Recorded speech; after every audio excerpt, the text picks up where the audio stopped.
right, ladies and gentlemen, I think we are ready to begin. I want to thank you all for coming to this evening. My name is Mark Rossetti. I'm the Director of Operations for the Luzerne County Historical Society. This is a fantastic turnout. This is the third community conversation we have done. The first two were on Hurricane Agnes, and now, of course, we're doing one on downtown stores. And the goal with these is to record some of the stories that may have been lost. I said when we did our last Agnes program, I think everybody knows the general outline, knows the big details of the 72 flood of Hurricane Agnes, but a lot of people don't know the details. They don't know the scope. They don't know the sketch, and that's what these conversations are designed to do. And I think it's very similar with the downtown. I think a lot of people, you hear from your grandparents, your parents, about going downtown, going for lunch, paying your bills, seeing a show, going shopping, but you don't understand the context, you don't understand the color to it.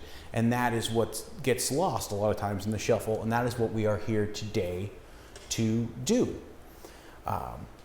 So basically how this is going to work is I'm just going to do a little brief introduction. I wrote far more than I need, which is a good thing. That means we have a lot of people here. So I'm not going to read anywhere near all this. And then we will open the floor to volunteers, and we want you all to come up, because the microphone's up here, so this way we can record it. Come up to the podium and share memories, share your thoughts, share any stories you have of the downtown, and we are compiling all these. We're filming it, of course, and we're going to have the DVD to go with the community conversation for the Agnes DVD, and these will be in the archives for any researchers or anyone that needs the information. It'll be available to the public. So that will be the format for today. Now, when I was compiling this vast sheet, I figured, listening to my grandmother, it seems like from 1950 to about basically the flood was really what she would always talk about being the high points.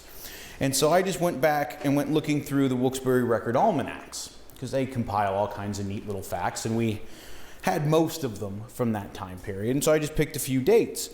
Now, the interesting thing is, officially, Wilkes-Barre is only 7.27 square miles, the city itself, the city limits. And my father-in-law used to actually be the fire chief of the city, and he said, when I used to fill out grants, that's actually not true. He goes, the 727, that counts the river. He said, it's actually 6.88 square miles if you don't count the river. And throughout the 1950s and into the early 1960s, within those 6.88 square miles, the city contained 23 department stores. Staggering. Of course, the population at the time was quite a bit more. At its peak, for the numbers I found in 1955, it was 76,826. Which of course now we're at 39,569, depending on where you look. Sometimes it goes a little bit more than 40, sometimes it goes a little bit less. But 39,569 was the last one I saw. So we've lost about half of the population. But basically at the time, you not only had the 23 department stores, you had about roughly 11,000 people per square mile. Not everything was different at the time. In 1956, the Almanac reports that City Hall was inundated with complaints, and the courthouse, people, the road construction to the airport, nobody could get to the airport, they couldn't make it. Likewise, in 1962, the city raised their parking meter rates. Stop me if you've heard this one before. It was a nickel for 15 minutes. And after 6 weeks, they changed it back to the old rate due to a widespread downtown boycott. It was outrageous how expensive the nickel for 15 minutes was, so it went back to a nickel for half an hour. But the really interesting thing, you can actually see it if you go through year by year, the urban spread, the sprawl that basically all of America was going through. Because in 1950, which was the first year I started with, was the same year that the last streetcar line ended in Wilkes-Barre. It was a route from Nanticoke to the downtown. And Mayor Niffen, Luther Niffen was the mayor at the time, he actually put out a release saying, I'm glad that they're gone because now we can focus on paving the roads and maintaining them because, the automobile is going to be big and we spent so much money on those rails, we need to pave the roads. And then before even 1960 hit, they were raising taxes tenfold to pay for all the street repairs. So be careful what you wish for. But within 10 years, by 1960, it was the first year in Wilkes-Barre history that 100 paved streets were within the city limits. So within 10 years, you see the evolution from a more centralized public transit style downtown to the more suburbia urban sprawl, just within 10 years. Very, very fascinating. And likewise, you see the investment to go with it. I'm not going to run through all the numbers here, but basically in 1959, to compete with this, the Boston store and Pomeroy's invested downtown within 6 months of each other $5 million and $2.25 million in 1959 money. And the Department of the Interior has an inflation calculator. If you go on and you run that through, that's $46,838,000 and $18,735,000. So the businesses even saw then, you really need to get downtown, you really need to put all your money back in there, keep going. And this was all before the Wyoming Valley Mall opened. So it was just an interesting little timepiece. You could see how everything was slowly going out. You could see the way it was going to go. And then, of course, 72 Agnes really accelerated that. So that was just my overarching thing, was about that, was about urban sprawl, suburbia. But you're not here to see me. You're here to hear the stories. I'm here to hear the stories. So any volunteers to start? Don't be shy. Microphone doesn't bite. Would you just like me to get something started? Yes, by all means, come up, get us started. Doesn't matter what it is, doesn't matter if it's a story, doesn't matter if it's, a memory, if it's an anecdote, does not matter. Just something to get the ball rolling. Now, people, I'm not here to tell you a lot of stories. I'm here to get you started because you are the life of this valley. You know more about it than anybody else, and we have a beautiful valley. I'm just hoping we can keep it that way. But let us look back in history, and if we look back at the square, there was one store on the square. It was called Shapiro's, #1 on the square. Shapiro's, if I wanted something special to wear, I went to Shapiro's.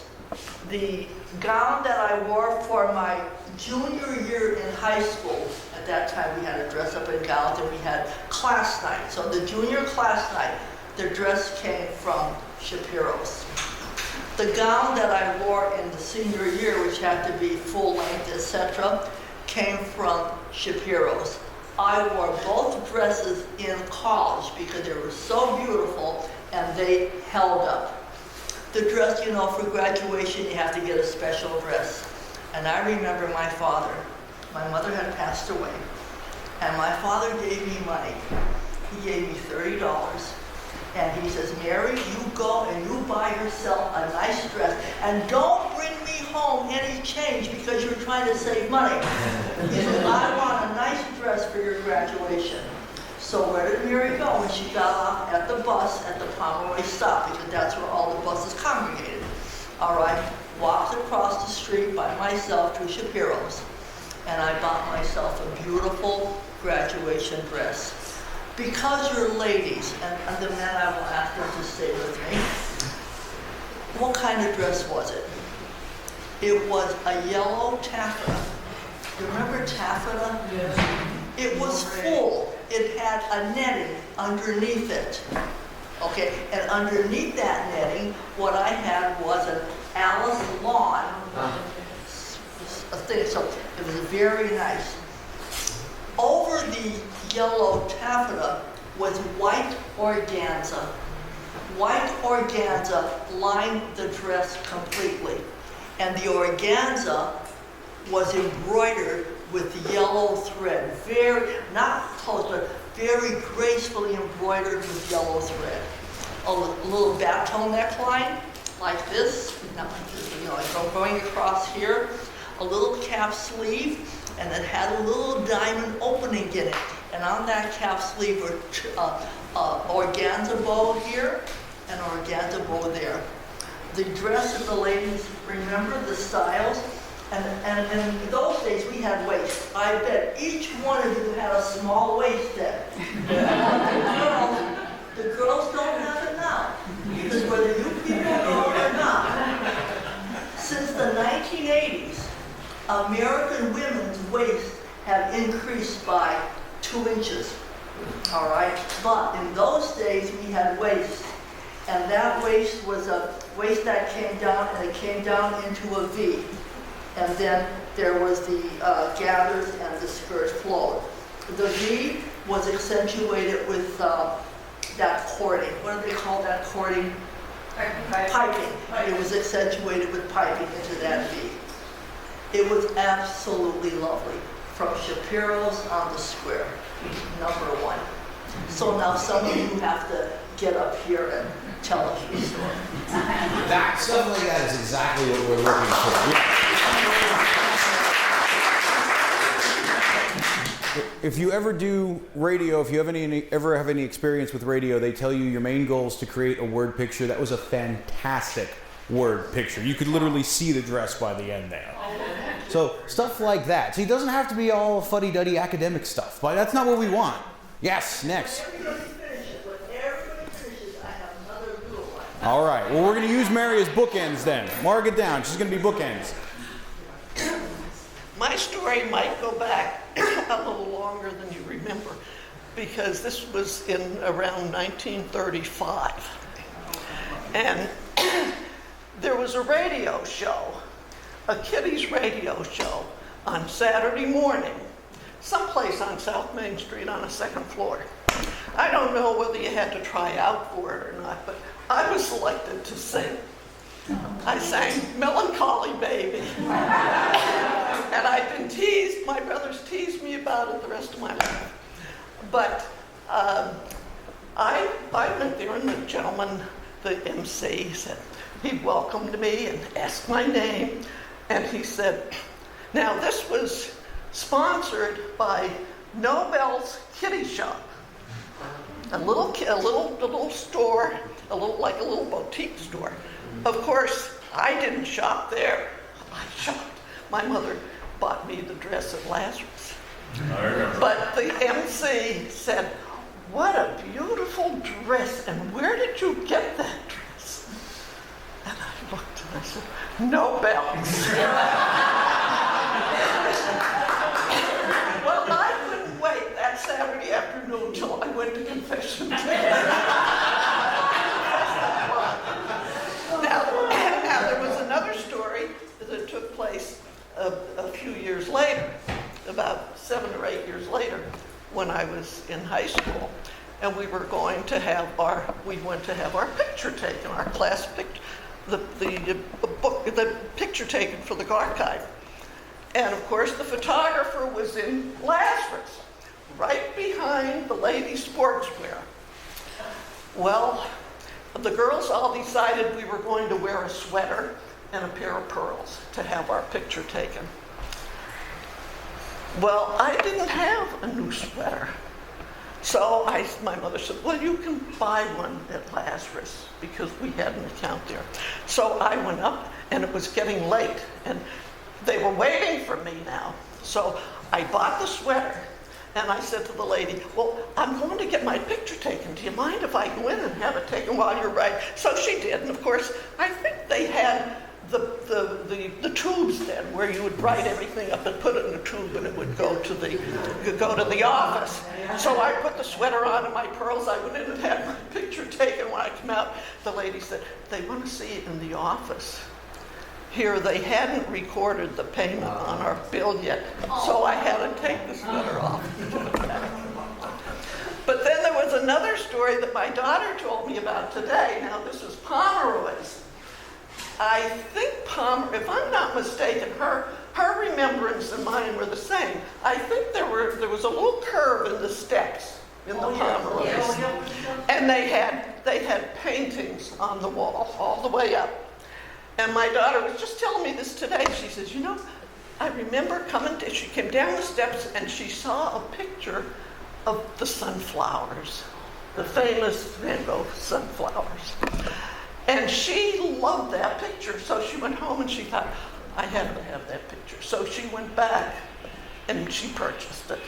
And that's been in every home that she's been in. In fact, I came across a picture that was taken of me holding her baby, and there was the picture of the sunflowers on the wall. So that's my memory. Very good. All right. Well, we have good momentum going here now. Let's not lose it. By all means. Why don't we get one of them in? You'll be next. Okay. I have to sit down again.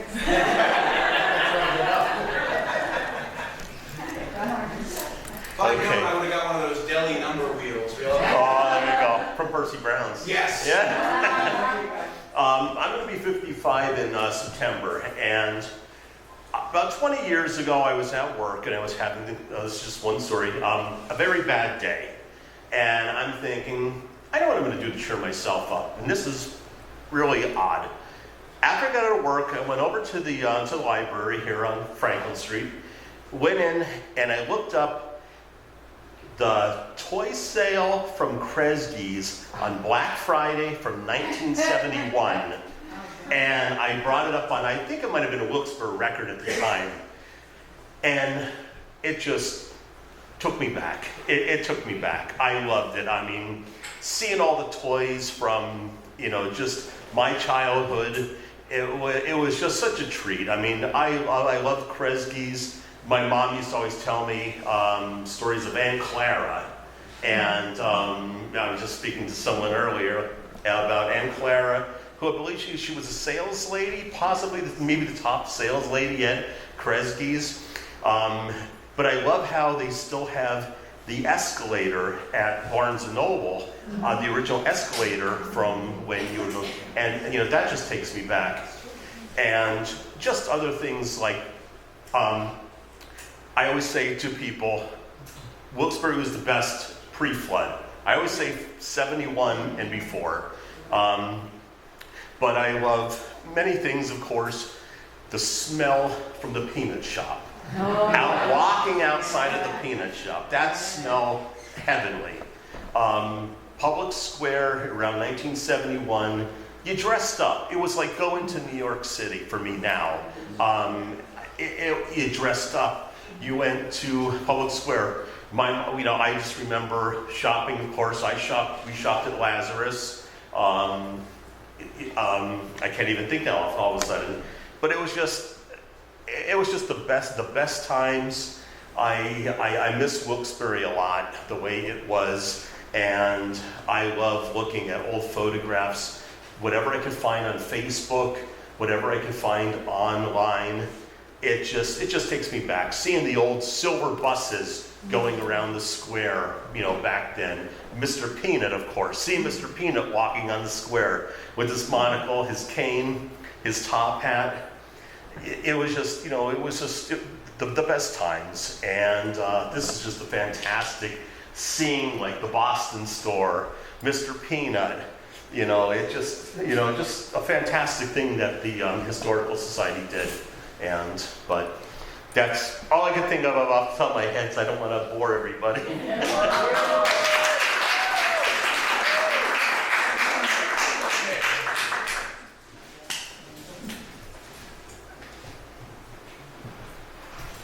Sometimes these legs don't want to cooperate after we sat for a while. We all know that problem. I'm Rich. I've been mostly downtown most of my professional life, if you call it that way. Actually started way back in the 60s. I don't know if you all remember the 60s. Well, anyway, my first job, believe it or not, was in Pomeroy's.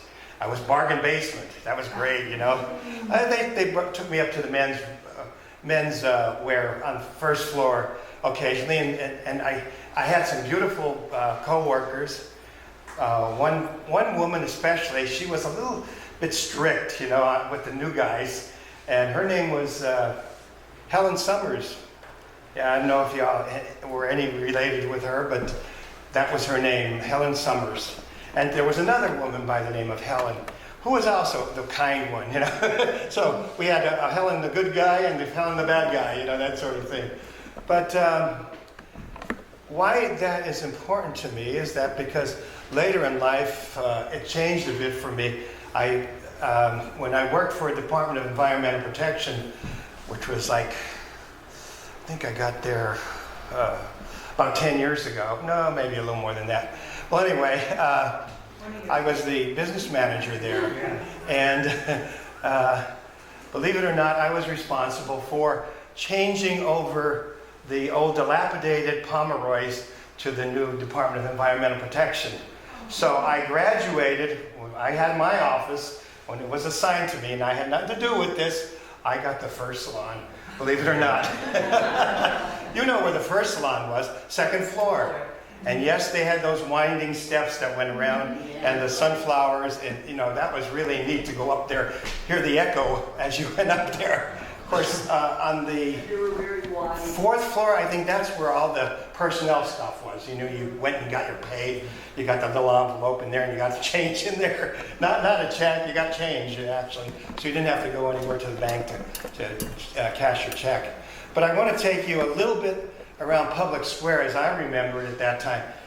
Because there's so many neat things, so many neat buildings that maybe you remember. I will forget some, but if you want to fill in the blanks, you certainly just raise your hand and just say so. When I had lunch, and sometimes I worked 12 hours a day, believe it or not, because during Christmas, you were allowed to work from, actually it was more than that, it was from 9 in the morning to 10 at night if you were part-time, you know, if you were part-time. So I would go and have a very good dinner. I went across the way there, the street there, and there was the Overbrook Tea Shop. Do anybody remember that one? Overbrook. You could get a full meal. You could get, along with Jell-O too, at the end of it. You know, your dessert. You got everything. And I forget, it was a real cheap price at that time. It was $1 or something like that.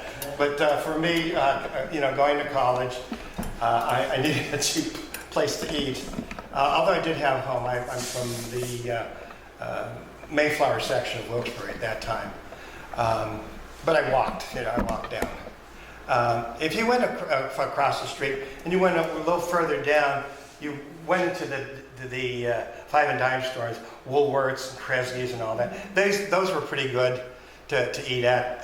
Kresge's was really neat because they had a fountain and you could get your soda floats and your ice cream and all those other goodies, you know, that you might want. To go further, of course, was Lazarus that you mentioned already. Do you remember when they used to have the balloons and you pop the balloon and that's the price you would pay for your ice cream? Yes, that's right. I forgot that. Yeah. That was pretty cool. I always, when I was there, I always visited the pets. I love the pets. So even say to Aunt Clara, you know, she was mostly in the toy section. Oh, But Woolworths had this best selection of a big tank of goldfish. You know, there must be 1,000 goldfish in there now. I always like to look at it, you know, see how it was, you know. So those were the stores everybody hit. You know, you have to go see the fish, you got to go see the toys and things like that. And of course, your usuals, your ice cream and all. Going on the other side, I don't remember too much, but going back to the square, you remember the Boston Candy Store? And Boston Candy Kitchen. Boston Candy Kitchen, yeah. If you remember, usually for Easter they had a big chocolate rabbit in the. always had one, beautiful, and you always looked at it and say, "I wish I could have something like that." Yeah, that was another thing. Of course, a little further down you had the Paramount Theater. Above it you had the dance area. Well, I didn't go dancing there. I went dancing actually on the other block. I went into the CYC for the Saturday night, and I went every weekend dancing. Met my girlfriends from Nanticoke, believe it or not. Nanticoke, yay! Most of them were from there, but for an unusual reason, I don't know. They were more friendly, whatever. But we always took a break. We always went, believe it or not, to the Europa Lounge. Do you remember that one? The Europa Lounge was on Main Street. So yeah, South Main Street, yeah. Good place to eat, especially on a Saturday night, you know. And we all gathered around and had a great time. Going around Public Square after the dance halls there, of course around this corner was the Peanuts shop there. Yeah. Wasn't there also a ballroom, a grand ballroom? all of them? Yeah, that was on the second floor. That was above, actually, like the Paramount area, the first part. Yeah, in through there, in that area. Probably where the anthracite is now, the anthracite shop. That's probably it. And on the other side, you had the other Comiphone Theater. And then you had a couple of bars here and there. Later on, when I worked for the Veterans Administration, those bars were still available, and that was pre-flood. Okay. But that's my recollections of Wilkes-Barre, and they're a lot of fun. As I grew older, I still stayed with the public square, believe it or not. I worked with the Veterans Administration on North Main Street. I owned a restaurant on North Main Street. My sister was all part of that. Bobchi's Coffee House, that was later on. That was in the Polish Union building. Before that, I worked with the Small Business Administration in provincial towers right after the flood. But I've been mostly downtown Wilkes-Barre. So, any questions? Let me know. I'll try to answer them.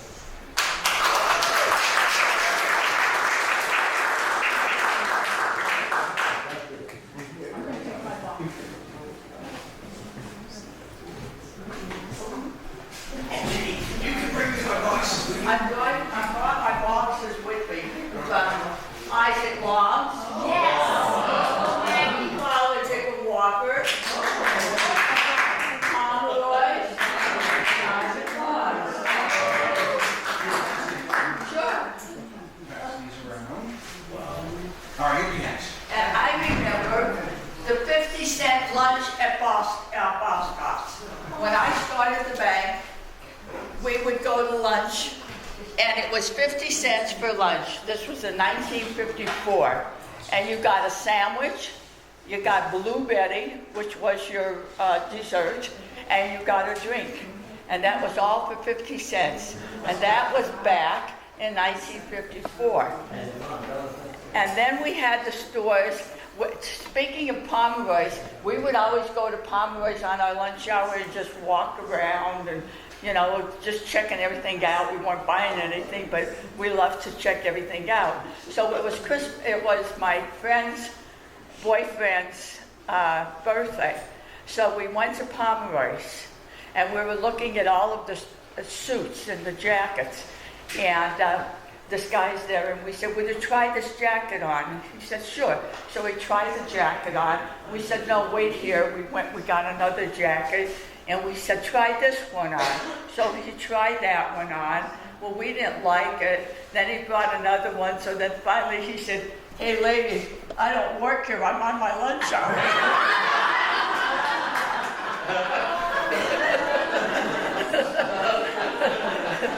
And then the other story I remember, there was the spa. And Politas owned them, and he used to play the organ there. And when I was brought up in a nunnery, so they say. I was brought up in a not a strict, but a good Catholic family. And we decided to play hooky one Friday afternoon. So my girlfriend and I, we played hooky, and we went, and we were the big deal because we were going to the spa for lunch. Like, we have never eaten out before. And I was already a senior in high school, but my mother thought it was an insult if you went out to eat.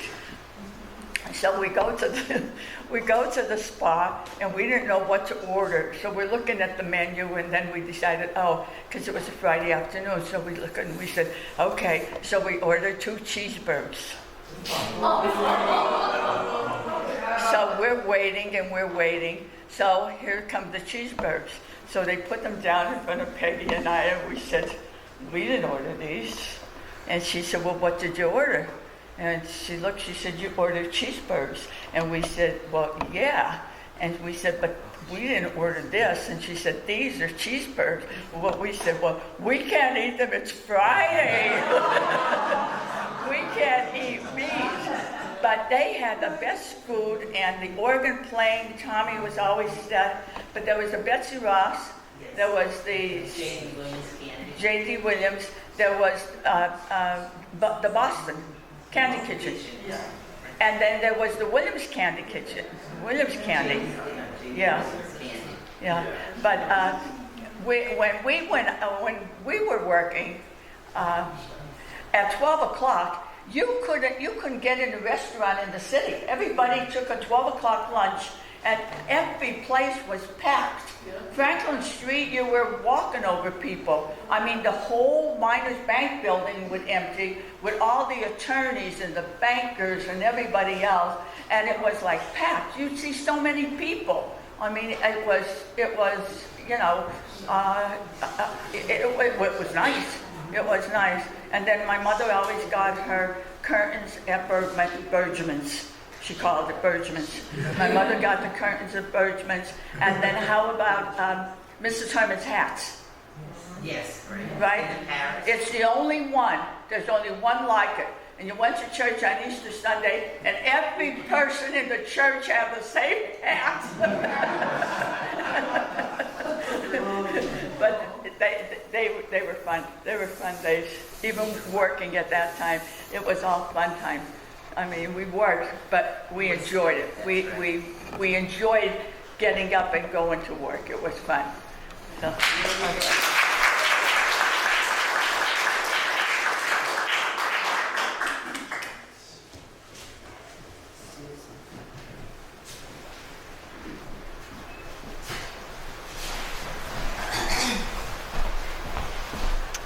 Well, we heard all about the square and the stores. Well, my story is about Percy Brown's. I'm sure everybody remembers Percy Brown's. When I graduated from high school, I planned to go to work for the Bell Telephone, but you had to be 18 years old, and I was only 17. So I got a job at Percy Brown's as a cashier, and it was a perfect spot. The cashier sat between the deli and the baked goods. And there was a dumbwaiter that would come down in between the two departments. And everybody would say, guess what they sent down on the dumbwaiter today, you know. And in the deli, anything that you would want, as long as nobody was around, we could taste it or get a little. We never really had to go and buy our lunch. So as long as Julius, he was in charge of the deli, he would go back in the lunchroom at the end of the store and do all his paperwork. And while he was back there, we could taste some of the baked goods that came down. But if you remember Percy Brown's, especially at Christmas time, the restaurant was really outstanding, and that's where you went for something special. And I remember my mother used to take, at that time, my two children, and take them to see Santa Claus, and as a treat, they always went to Percy Brown's for lunch, and they always remember that to this day. And Percy Brown himself, he was a very, very strict person. And I remember one night especially, it was almost closing time, and he had been out of town. And he came home, and he always inspected the store. He went around to every department. Well, the one department, he was not happy because it wasn't clean. And those people stayed until 9 o'clock that night, and they scrubbed and scrubbed. So you knew that when you went to Percy Brown's for something to eat, it was not only good, but it was a very clean store, and the same goes for the restaurant. But that was a special place. I was sorry to see it go.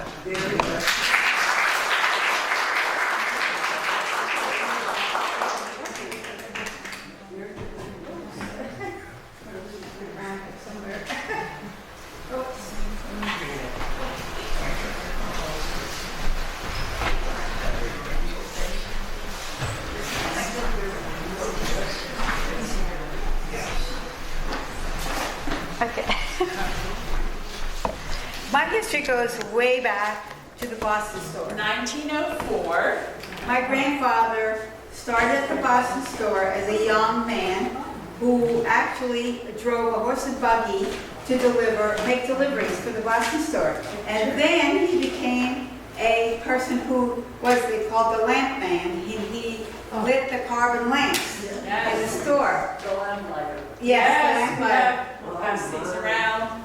And he ended up, then he did, eventually he became, was very much ahead of his time, became a certified electrician eventually, but he worked for Boscov's, or Boscov, oh, that's Boscov's, yeah, the Boston store, Holland and Walker, which when I was a kid, I came to stay with my grandparents, and every summer, my grandfather or my grandmother would say, go to the Boston store and get something before you go back to school. So I always ended up having to get something to go back to school with, a new outfit. And it was always at the Boston store, right? But my grandfather ended up they paid for him to go to Santa Claus school. And he actually went to Santa Claus school. And when I was a young girl, very young person, we went to sit on his lap. And he was Santa Claus at the Boston store. And he ended up being the head maintenance person for years and years and years and years. He retired, I think they forced him out of retirement in his 70s. I think he was 76. But anyway, he died at 93. But my aunt, which his daughter, also worked there as in the toy department. And I remember I actually have a picture of her, was in the newspaper recently, or years ago, about her working at the Boston store as in the toy department. And then my uncle, which my grandfather's son, worked as a night watchman at the Boston store.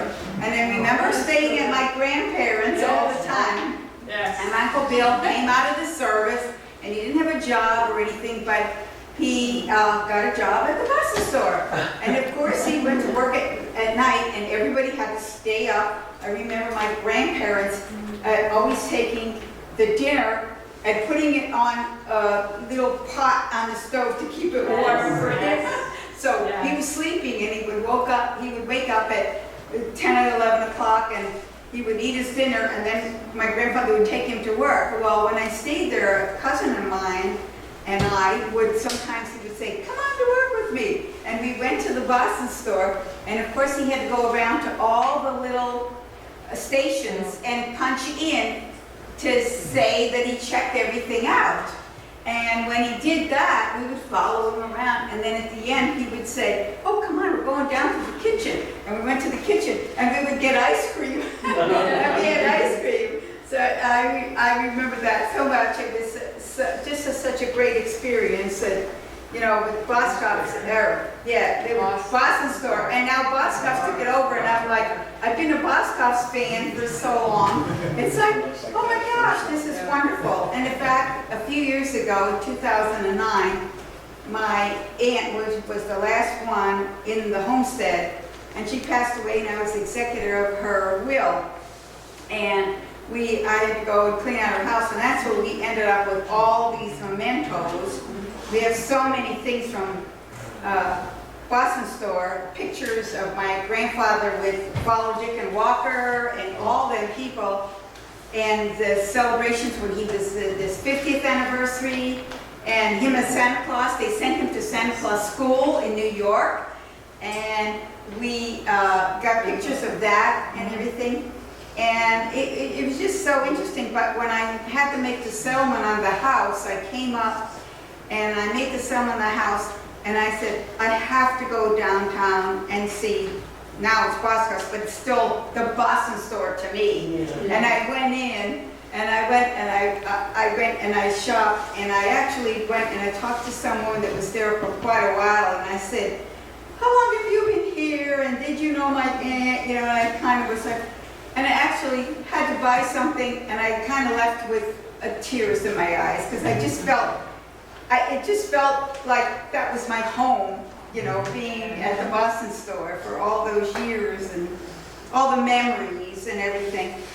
And it's an amazing place, you know, and I'm so glad that Boscov's took it over, and you still have the square, and you have and I love the Miners Memorial memorial. My dad was a coal miner, and that's the reason I left the area. And my dad was a coal miner, and I actually contributed to the memorial there. And my dad's name is on the first plaque that's on the Miners Memorial.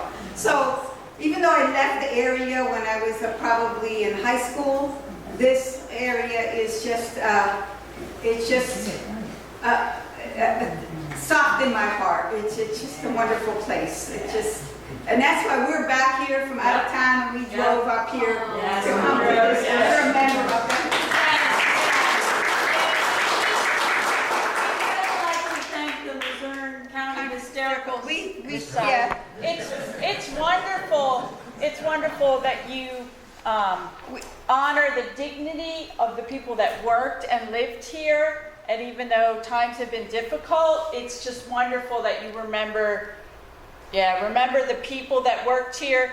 And yeah, we have so much stuff. Like the Boston store wanted a real Santa, and we have so much paperwork about how they wanted a real Santa, and how my great-grandfather, her grandfather, went to school to become a real Santa. And it's so interesting reading this about, a man of the very highest caliber, fairly well educated. They talk about this stuff, and it's just so beautiful of the culture of this county and the Boston store and what they wanted to do. And I love at Christmas time when the Historical Society posts on Facebook about pictures of Santa Claus, because a large portion of them are our family. Yeah. Archie Miner, and I have his picture. His picture's here as Santa Claus. Pass them around. Yeah. It meant a lot to him to be. And he's such a dedicated person. He barely missed 1 week. Yeah, he only missed 1 week of work because of parents. And it started, like he says, this tribute that they did to him when he was 50 years with 50 years. Who works for 50 years for anyone today? But to think, that he worked for the Boston store for 50 years and started as a young man, and all of the stuff that he did, and he was dedicated to all of that, and it's just amazing that I appreciate the fact that the Historical Society continues to keep all of this alive. Yeah. I mean, it's wonderful. And that's why we took a trip. We're not from the area, but we took a trip to come up here for this special event. Yes. We were thrilled you made it up.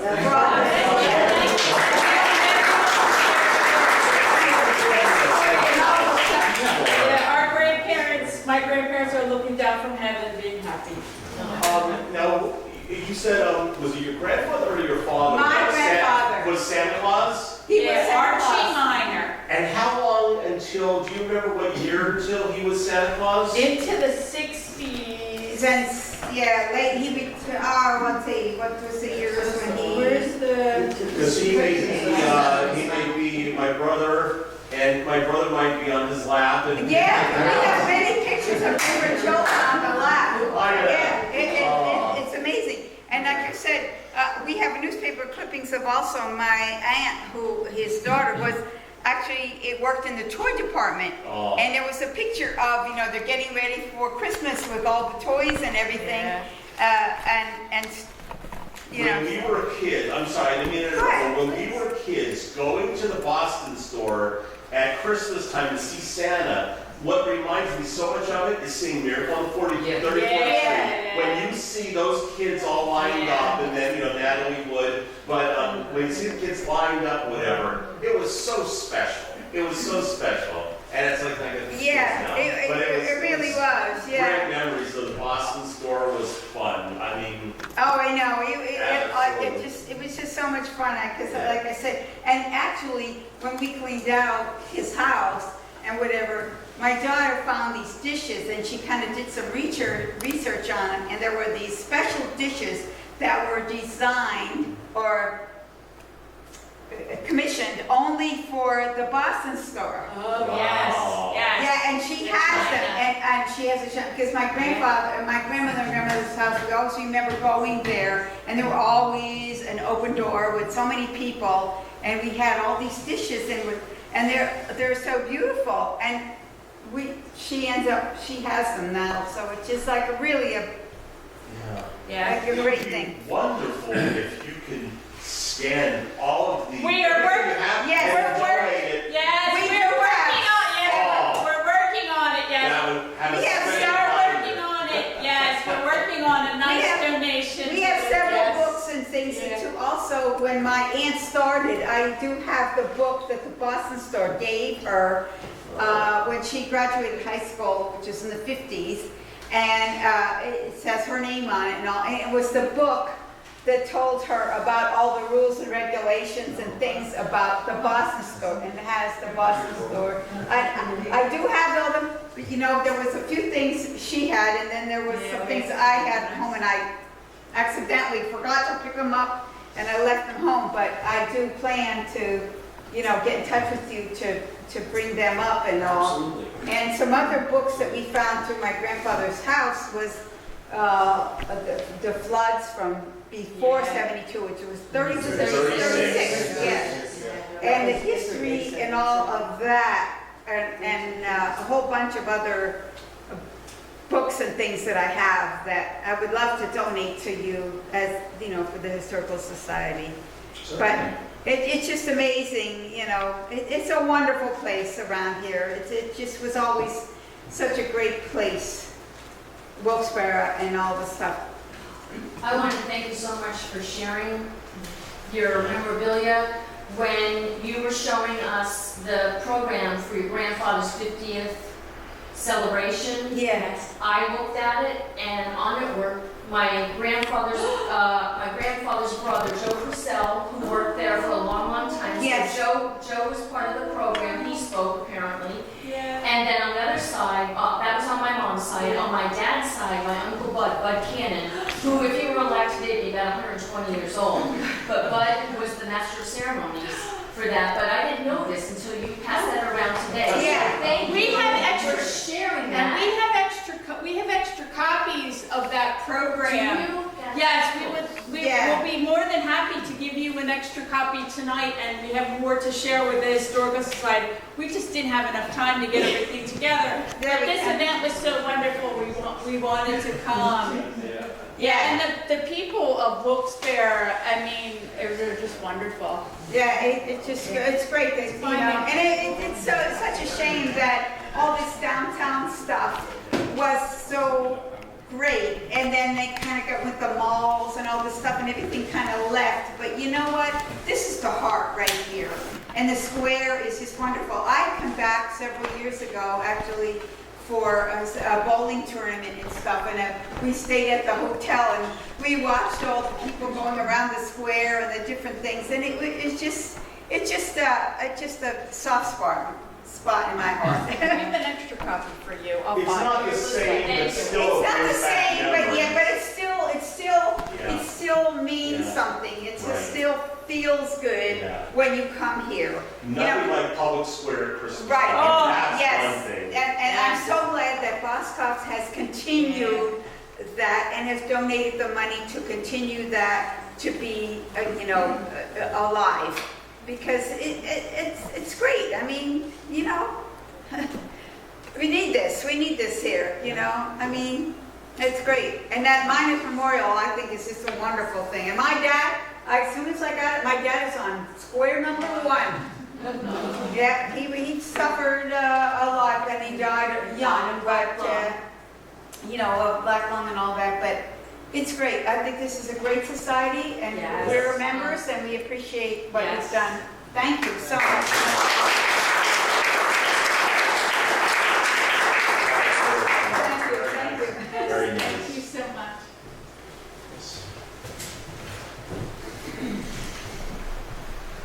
Hi, my name's Tammy Tomchak, and I'm so grateful that the Historical Society is having this evening. I was born in 1961. I'm 57 years old, and my earliest memories are of downtown Wilkes-Barre. My family is from Hanover, Linwood section, but my grandmother lived in Plymouth. And my grandmother, Mary Tomchak, she was a sales lady at Lazarus on the second floor in better dresses. And she worked there with Celia, who was in charge of the bride's bridal gowns. And from the time I was 5 years old, my grandmother would take me to town. I was the firstborn grandchild, and being a girl and grandmother working in better dresses, she had to dress something up, right? So I remember living in Linwood, and of course it's 1967. As 7 years old, 8 years old, my mother would put me on the bus on Fellows Ave in Linwood and tell the bus driver, and I'd get on the green bus, and I remember sitting there and talking to the bus driver and talking to the other people, and everybody was dressed up. I remember I had a dress on, gloves, white gloves. I had more than one pair of white gloves as a child, and white patent leather shoes like the Mary Janes, and only on very special occasions did I wear a hat. And so I'd get on the bus and take me through Wilkes-Barre, and I'd get off right at the YMCA on the corner, and Grandma would be waiting there for me. And Lazarus was an L shape. They had two entrances on South Main Street, and also, I can't remember the cross. Northampton Street. So Grandma would be waiting for me there. And I remember she'd take my hand and we'd go back into the store. And on the first floor there on Northampton Street entrance was the boys' department. And I remember just all the racks, they were circular. And I remember all the sales ladies. Do you remember sales ladies? And no customer ever was helping themselves. They were always being helped by a sales lady. And she would take, and in the middle of Lazarus, they had a stairwell as well as elevators. And I'd walk up the stairs, and there they were better dresses. And if you walk straight through, and on the left, they always had a mannequin dressed up in a bridal gown. And behind the mannequin, they had was like a trifold room separator, something like that, I guess to make it look like a church. And they would change it every so often. I always thought, oh, what is she wearing now? Because it just looks so pretty. And they had the better dresses there. And it was the 60s, so it was transitioning from really being more formal to more casual. I remember I was one of the first people. I always wore a dress to school. And somewhere around 1966, girls were allowed to wear slacks. So my grandmother bought me a slack suit. It was, of course, with a vest, because it was the 60s. And it was green and green pants. And I have to tell you, I don't remember what that material was. It didn't wrinkle, and it was different. But I also remember just the different type of the dresses. And they had sleeves on them. Some dresses had sleeves. And just meeting people and also being short. That's the only time I remember being short and having to look up to adults. And Grandma would introduce me to different people, her customers. She knew her customers by name, and as well as the different sales ladies. And I would just stand there still and smile and be respectful. And there was a tradition back then where adults would give a good child or any child a quarter. Do you remember that? And I remember the first time I was like, why is this woman giving me a quarter? But I'm like, thank you, Grandma. And she explained to me. And we'd go out to eat, and she'd take me either to the Spa and Percy Brown's. And I loved Percy Brown, especially on my birthday, because I belonged to the Percy Brown Birthday Club, where they send you a postcard every year, and you'd get tea free if you're accompanied by an adult. And I just always remember Percy Brown. You'd walk in, and I don't remember the store part. I just remember just walking in a long aisle, the cafeteria. And I just remember the food was really good quality food, and I remember the heat lamps, and I just remember everything being on the darker side. But music playing, and the booths were brown, and the floor was brown. Like everything really was brown. But they had the best desserts, the best fruit, and it's also the Kirby Center was the Paramount Theater then, Yeah. and they would have Disney films there, and so Grandma would take me there, and I also remember going to Walter's Shoe Store. That's where you get your Easter shoes and your school shoes. And they actually measured your feet, and the salesman actually wore suits. I remember a suit and a tie, and they actually put the shoes on you and took them off and put them in the box. And the only time I ever touched the shoes was my feet. I just to get that type of customer service, think the customer service we used to take for granted back then, you'd have to go to Nordstrom's and pay Nordstrom's prices. And I do remember the Boston store too. Especially at Christmas time. Lazarus had a Santa Claus down. Lazarus had 4 floors. I remember the basement floor that they did have the Santa Claus. And but I remember the Boston store. That's where you really wanted to go see Santa Claus, because I think it also. Remember the knit stockings? Those red stockings, like Yeah. fishnet type stockings, Right, like it had toys in it. whistle or something. Right, yeah. Your parents paid, that plus the picture, you'd get that, and you just look forward to that. But also at the Boston store, they had an elevator man. I remember that, and the elevator had a handle. It wasn't just push button. I remember becoming so sad when the elevator man was replaced by the push buttons. The lever. Yeah, the metal gate too. That's right. Yeah, and I was. When the flood hit, I was 11 years old. So by the time I hit 5th grade, I knew downtown Wilkes-Barre. I felt very comfortable there. I felt so comfortable that around Christmas time, I was in 5th grade, 10 years old. I said to one of my classmates, Brenda Karpinski, and I said, Brenda, I want to go Christmas shopping. How about you? She wants to go Christmas shopping too. I said, okay, tomorrow after school, we'll go Christmas shopping. No need to tell her parents.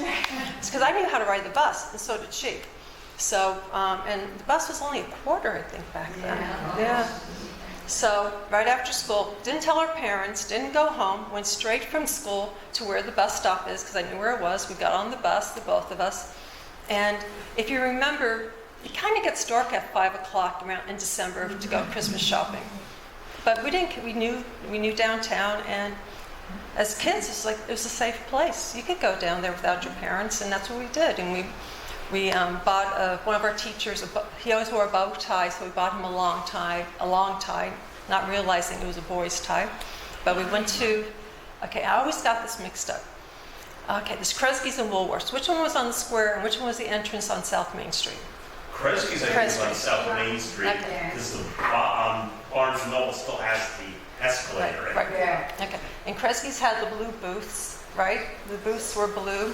Right, and there were booths or whatever, like they were set up near the escalator. Mm-hmm. Like where they have where Starbucks now has the coffee shop. That was actually a restaurant. That was actually the restaurant. The restaurant there, with the blue booths and the things that we want to call them the pole. Thank you, coat racks. Right, you put your coat on there, and so her and I we went shopping there, and we picked out a tie. I remember we had dinner. We had for $1. Must be less than $1. A slice of pizza each, and then we were finished with our Christmas shopping. Who remembers Remember when stores would close at 5 o'clock downtown, and only one night a week? Thursday night. So that's the night we went, because I didn't get home till like 8 o'clock to my parents, who were panicked because they thought somebody kidnapped me, because they didn't know. When work, because I didn't tell them. I got out of school at 3:30. I just got on the bus and went to town. And I came home and like, hey, this is what I have. And but you were able to do that back then. And besides my grandmother working at Lazarus, I have an aunt who's still alive. She's 94. She's at the Jewish home in Scranton. Her name is Mary Patalonis. She was a sales lady at Pomeroy's on the first floor. And she worked where they had the blouses and some of the accessories. And at one point, she was the top sales lady at Pomeroy's, because she would actually model the blouses, the necklaces, the scarves, and be able to sell that way. She was pretty smart in that, but she always recalled those days. And all the buses came, they were docked at the square, the green buses, and they were parked diagonally, weren't they? They weren't parked straight, they were parked diagonally. And I'm trying to remember what else. Walters, the Spa, Percy Brown's, Boss Hub. The Hollywood Shop and Bloom Brothers were for an upper class, I remember, because but they had beautiful windows. And Frank Clark's, the jewelry store, I remember women always saying you always wanted to get your jewelry from there or New York City because they had the best stones. And that's enough of me right now, so thank you very much.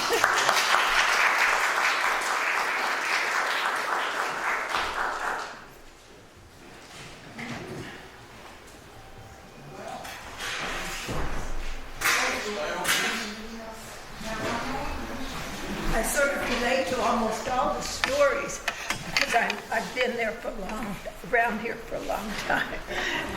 I won't say how long, but the gentleman who was at the Europa Lounge, in the Europa Lounge, it was sort of a long place, and in the back they had a stage, and they would have a combo there, a couple pieces. But we had a big band, my husband and I was the singer. And so we had to crowd together on that little stage. And of course, where did I get to be but right in front of the drum, which was nerve-wracking to say the least. But that was one of the features. Later on, they sort of took over the space because they wanted to seat more customers. But that was a time when there were many musical groups. People from this area went out to Hollywood. They went all over the country and became bass people in the industries. But I'll take you to Main Street. I'll take you down Main Street to what's now next Minor Park, next to Kistler School. And when I was growing up, they had a circular pool there, outdoors. And we had wonderful times and no trouble. Nobody bothered you. You just went to the pool and had the greatest time. And at the end of the summer, they had a musical program, and I was chosen to sing the main song, Boo Boo Did'em Dot'em One Choo. And that was the start of my career.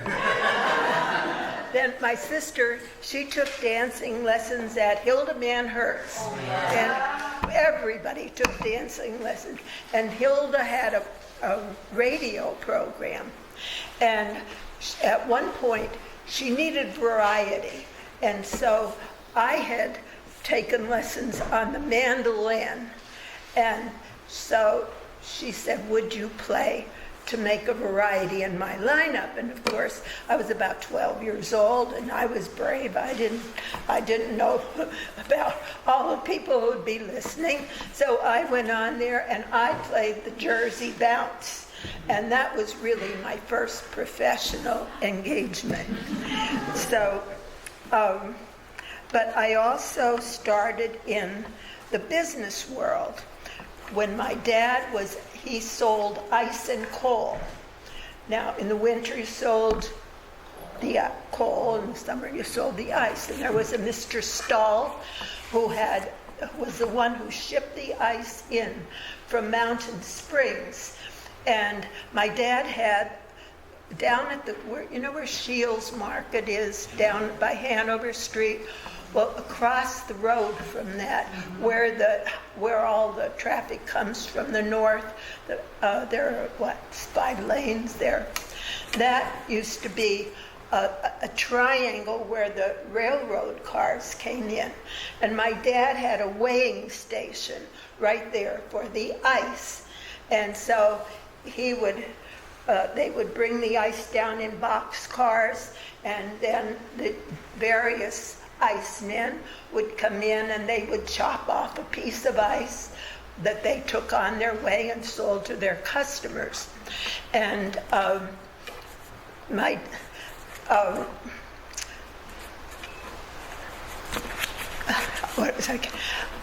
so my job, but then in the winter when he sold coal, he would go out in the morning at 3 or 4 o'clock to get under the breaker so that he would be in line to get a load of coal. And it was bitter cold, but there the gentlemen would be there under the breaker, and he started the Wilkes-Barre coal dealers, Wyoming Valley Coal Dealers Group, because they were having trouble with the people, the breakers sometimes, because they wanted them to work for less. And there was no living wage then. And so they got together and were able to at least deal. It was sort of before the coal miners had their thing going, but these were the people who were out there trying to deliver. And they were sort of at the mercy of the coal breakers. But anyway, my job at about 12 or 13 was I would answer the phone at home after school, and then when he got home, now from about 3 or 4 in the morning, he was out till it was like 7 or 8 at night. And when he get home, as she said about the food, we'd have the food ready, and then he would make a list out of the orders that we had received on the phone that day for the next day. And so I was the one who had the responsibility to write it on a nice sheet so you could understand. He would just make, and every day, I would make out the list of orders. And heaven help you if you didn't get that done, because that was your living for the family.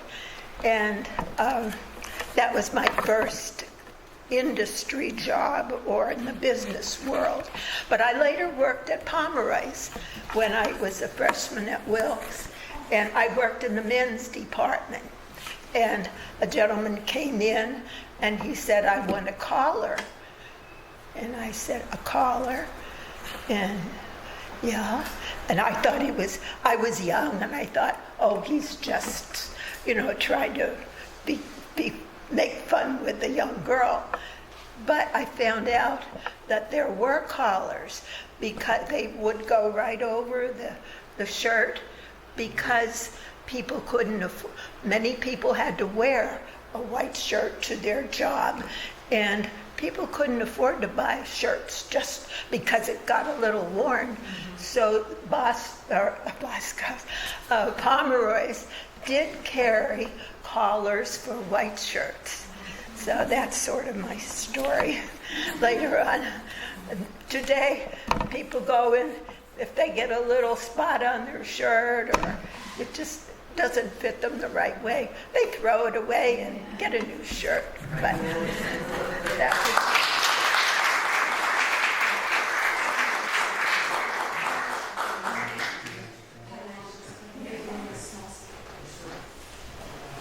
well, I think we can wrap up with that.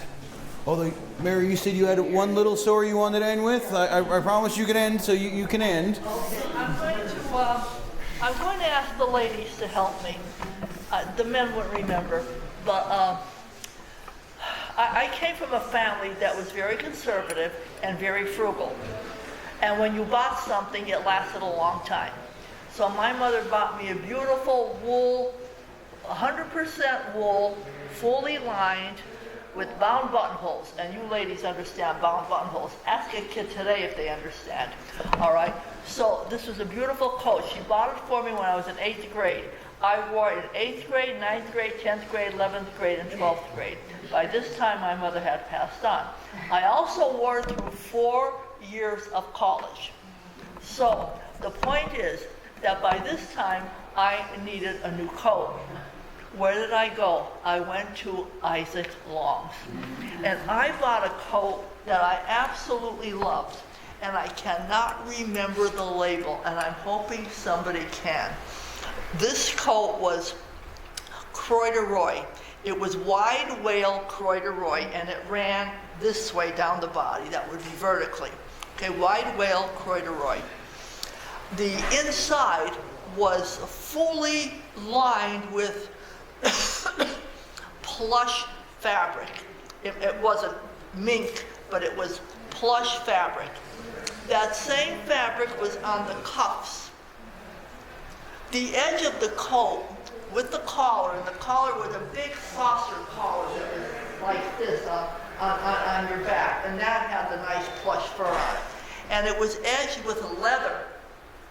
The whole coat, the top here, all the way down the front here, was all edged with real leather. And then you had a double-breasted, I think it was it 8? I think it was 2, 4, 6, 8, a double-breasted front. The coat cost $49.99. I wore that coat. Now, this was when I first got out of college. I wore that coat until I met my husband. I married him. I had it even longer. And the only reason I got rid of it was my husband forced me to get rid of it. He said, it's wearing out, but I love it. It's so warm. I still can. It was a very famous brand, and I cannot remember it. I think it started with a B, but I'm not sure. So, what is it? Hudson. I came across the paper before I came today. It was dated August 4th, 1921. And at that time, they sold Hudson seal coats there for $159. No, it wasn't Hudson. And I cannot remember the name. And I know that my sister-in-law, who she has passed on, she knew the label very well. When I told her what I got, she said, you made a good selection.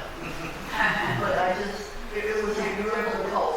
But could you imagine a coat today being edged with real leather? Yes. I mean, it was, and you didn't have to wear a sweater under it to be warm. The warmth was there. When you put that on, you were warm, you were comfy. Oh, it felt so good. I just love it.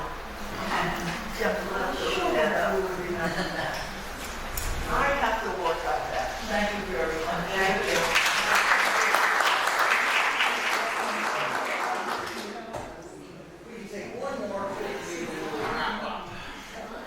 These are just snippets and a couple of questions. Maybe people could help me with that. Wayland's Drugstore wasn't mentioned today, and that was by Isaac Long, because I remember going in there at the counter. And I lived in Warrior Run, and we had electric buses. So when there was a storm, do people remember that? And the storm, and the sparks would start flying on the wires going, and then some. They were wired, and then the bus driver would have to get out sometimes and replace it onto the wires. It was a scary business when it was raining. And then my favorite place was Tuck's Drugstore for tuna. Yeah, Tuck's. And Mr. Tuck, the senior, was still alive in the 60s, and then his son, who was probably in his 40s, 50s, they both ran it. And then, of course, the Spa was the best tuna melt. Tuck's was the best tuna, so I like tuna. Boston Candy had the best Butterball candies. Oh, Paramount had the best hot dogs. Remember, they kept running around and going in a circle, and sometimes they'd be dry by the time you got it, but the smell was so good. And thinking about Old Yeller, when they played Old Yeller, I mean, the line was like all the way around down Main Street. Everybody wanted to see Old Yeller. And Lazarus had a cafeteria, and that wasn't mentioned. And that was a neat place. I don't know if it had a name or anything. I don't know. They also had a bakery too downstairs for a while. I don't know. Yeah. Oh my gosh. Kind of when you walked in Northampton Street, they had a bakery there for a while. Okay. Yeah, I don't remember that. And no one mentioned the Adelphia Delicatessen. Right They're- across from Social Security building Yes. on Main Street. On Main Street. Right next to Chuck Robbins. Yes, the best minced ham onion sandwiches. Oh my God, unbelievable. Mixed meat sandwich, it was delicious. Mince meat, yes, yes. And Lady Orris's, that wasn't mentioned. That was right on the square. It was a nylon, and the lady would show you the nylon. She would like this, and she would say, you know, this is a certain mesh and a gauge or whatever they called it. It was like, oh, that was a biggie. Oh no. Right. And then they asked you whether you wanted seam or seamless, you know. That was unbelievable. And Neisner's, no one mentioned Neisner's. It was a 5 and 10. And my mother would always get her hair done there. And when you walked in, you could see, because it was on a balcony. And it was glass enclosed. And I would say, oh, there's my mother getting her hair done. That was the best place for curtains. If you wanted curtains for your home, Nice. you went to Neisner's. They had the best selection of curtains. Wow, that's crazy. And the X-ray machine. People were talking about getting your shoes. Yeah, and you'd look and you'd see the green light, and I mean, that was probably not a good thing for us to do, but needless to say, they did that. And WILK was over on Franklin Street, and we were talking about singing, and I was on the Buckskin Bob show. He was Buckskin Bob or Buckskin Bill in WILK. Was it Jim Ward? Jim Ward. Jim Ward. Yeah, he was Buckskin Bob. In the late 70s was Bowling for Dolls. Yeah, so nonetheless. Oh, and my last thing is, I remember, unless I'm thinking wrong, there was a playground on the square so that you could pay. Oh, okay. You could pay to have your kid watched. Can you imagine that? Can you imagine that now? That would be absolutely insane. And does anybody know the name of the restaurant that was in Pomeroy's? It was all the way in the back, and it had a mural like the Bushkill Falls. And I always thought it was the Pocono Room. But maybe, and then other people say maybe the Pocono Room was in the Boscov's, or Boston store. I remember what you're talking about, but I don't remember The name of it. Yeah. But nonetheless, that was it. And Carmen's for pizza. Battelli's Pizza. Oh, Battelli's. That was next to the Square Record Shop. Battelli's, yeah. But anyhow, Battelli's, Pizza Castle, and Bartakowski's was right next to it. So there was the Tux Drug Store and Bartakowski's.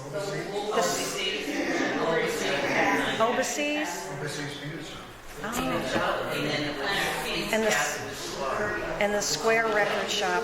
The Square was a very narrow record shop. But anyhow, this was unbelievable. Thank you.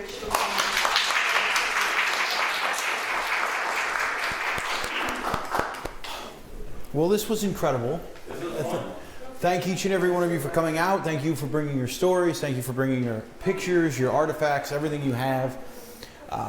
In October, it'll be 11 years that I'm here at the Society, and these type of events are the ones that I really, really enjoy, because the stories like this, memories like this, they're very important. They're very important to what we do. In a lot of ways, they're more important than maybe the run-of-the-mill stuff, because it's very easy as a historian to get trapped into telling the same boring story of our history, you know, from 1776 on, and it's facts and it's figures and it's just numbers and memorization.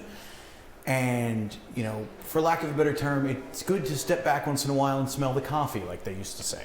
You know, get the details, get the stories, get the notes, hear everything to fill in between those gaps, to fill in between those figures. And so that's what we did today. And once again, thank you all. As I said, it's going to be recorded. It's going to be in the collection of the Society in perpetuity. So we've done a lot of good here today. And I would be remiss if I said, you know, Friday's going to be rainy, but Saturday's supposed to be nice. Saturday and Sunday at the Dennison House, we are having a Revolutionary War encampment. So if you're interested in that, weather looks, especially Sunday, the weather looks good. Come on out to that. This will be over at the Nathan Dennison House, running 10 to 5? 11 to 5. Both days. It's in 40 Fort. So just down a little bit from the 40 Fort Airport. It's right on the border of 40 Fort and Wyoming. But once again, thank you all, and have a good night.